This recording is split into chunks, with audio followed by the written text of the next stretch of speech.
tir du sanglier exige un choix de balles très précis pour être efficace. Explication. Quand on fait des tests de balles avec 4-5 balles différentes, dans un même fusil, on s'aperçoit qu'il y a un fusil qui à 50 mètres va porter pile visé avec un type de balle.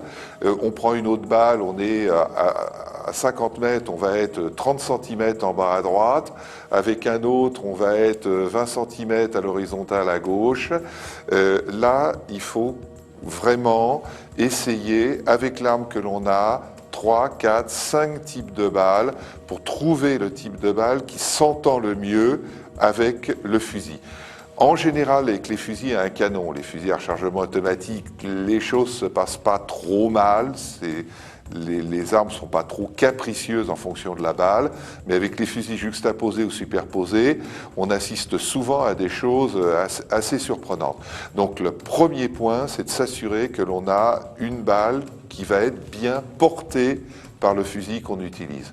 Alors après, il y a des balles plus ou moins efficaces.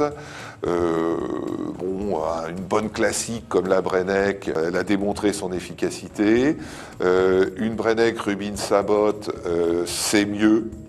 C'est encore mieux.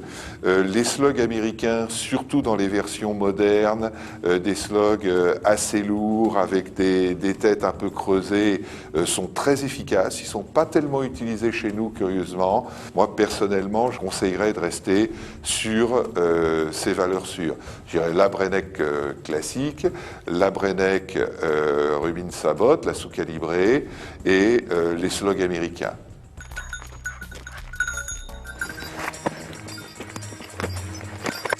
C'est les joies de la chasse au sanglier dans les Cévennes, ça, tu vois.